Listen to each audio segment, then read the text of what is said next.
Setelah tampil di Piala Asia, satu persatu para pemain Indonesia mulai kembali ke klubnya masing-masing. Tentu saja, berkat penampilan Indonesia yang memukau, para pemain pun sedikit banyak juga mendapat sorotan. Gak cuma mereka yang main, bahkan yang gak main pun juga mendapat perhatian. Di mana banyak dari pemain skuad Garuda yang mulai unjuk gigi. Dan di sini kita berbicara soal mereka yang berkompetisi di luar negeri. Jelas bagaimanapun, perjuangan buat bertarung di luar negeri punya level kesulitan tersendiri. Maka dari itu, kami akan menyajikan sedikit ulasan dari mereka yang menjalani karir di luar negeri.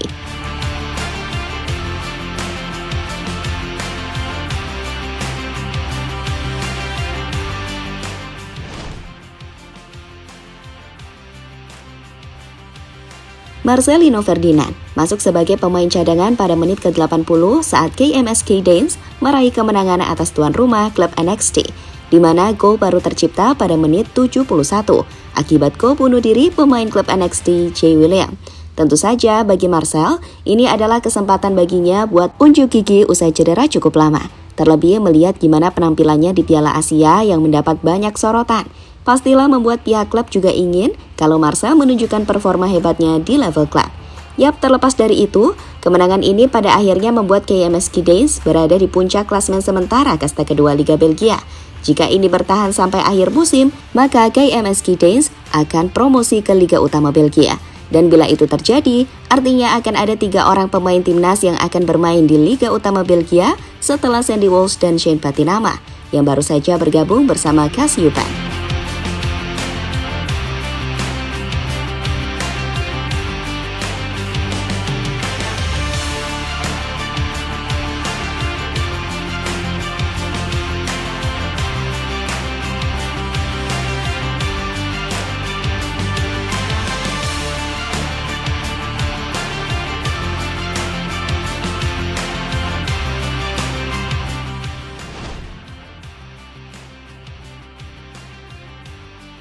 Gak perlu waktu lama pasca comeback dari timnas, Sandy Walsh langsung dimainkan kala KV Mechelen melawan raksasa Belgia Anderlecht. Yap, dalam laga yang berkesudahan 2-2 itu, Sandy dimainkan sebagai back persis seperti apa yang dilakukan Coach Shin di Piala Asia. Ya, nyontek dikit nggak ngaruh sih. Nah, secara keseluruhan, Sandy yang main selama 87 menit mampu mencatatkan statistik oke. Di mana pemain 28 tahun itu berhasil melakukan 1 tackle sukses, 1 block, 1 clearance, 9 defensive actions, 4 ball recoveries, dan memenangkan 6 duel.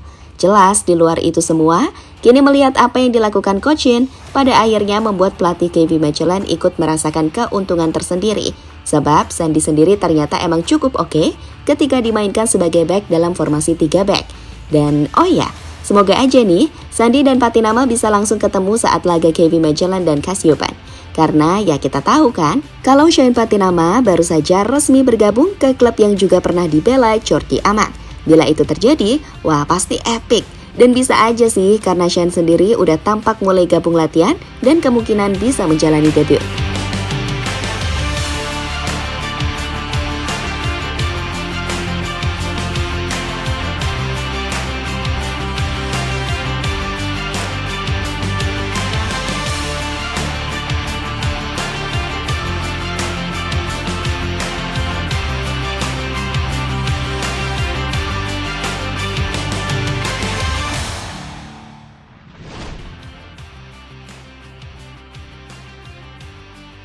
Dalam laga Heerenveen melawan Fortuna Sittard yang berkesudahan 3-3, ada pemandangan menarik tatkala 2 calon pemain timnas Indonesia saling berhadapan. Yap, mereka adalah Tom Haye dan Ragnar Uratmangun. Yap, Tom Haye sendiri di laga itu masuk menit ke-64, di mana penampilannya tampak sangat tenang dan mampu membuat lini tengah jauh lebih stabil.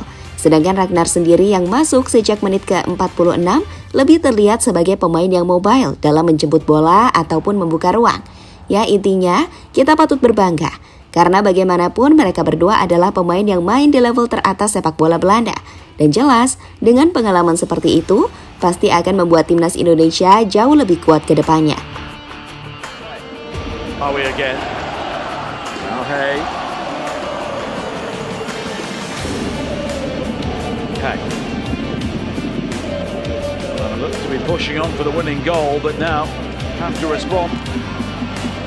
Cleared away.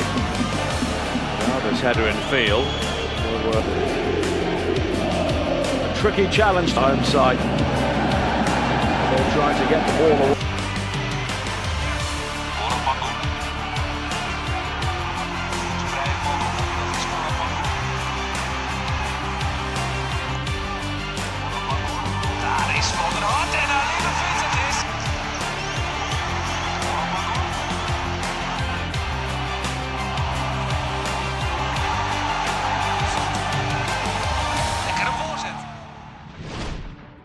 Yap, selain nama-nama tadi, tentu saja masih ada nama Elkan Bagot yang diketahui langsung melakukan debutnya untuk tim League One Bristol Rovers ketika menghadapi Exeter City.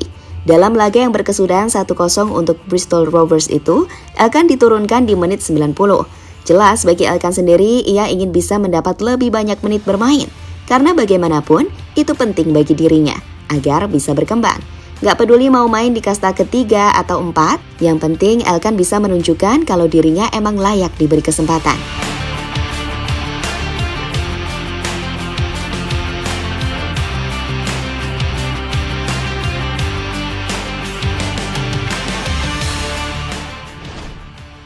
Kemudian ada juga nih Jay Itzes yang akhirnya bisa comeback lagi ke tim usai absen cukup lama karena sakit, di mana ia turun di menit ke-90 plus 1, akan tetapi sayangnya klubnya Venezia harus kalah dramatis atas Parma karena kebobolan di menit ke-90 plus 10. Jelas hasil ini membuat Venezia harus terlempar turun ke posisi 4 seri B, sedangkan Parma kian kokoh di puncak.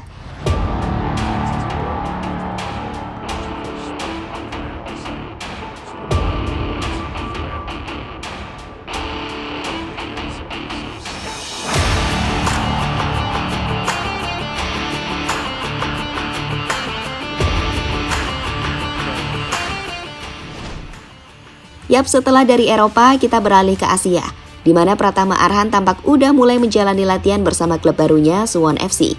Tentu saja, ini akan menjadi pembuktian bagi Arhan, yang selama ini disia-siakan bakatnya selama di Jepang.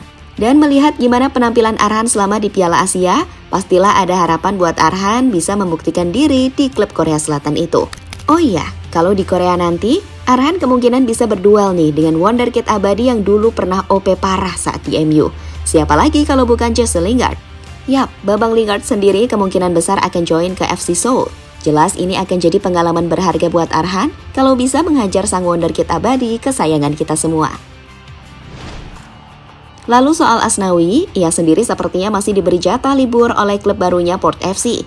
Sebab sejauh ini, Asnawi sendiri diketahui masih ada di Indonesia bersama keluarganya. Ya mungkin dalam beberapa hari ke depan, Asnawi udah bisa ikut join latihan. Yap, terlepas dari itu semua, pokoknya semangat terus buat semua elemen Garuda, baik yang main di luar negeri ataupun dalam negeri.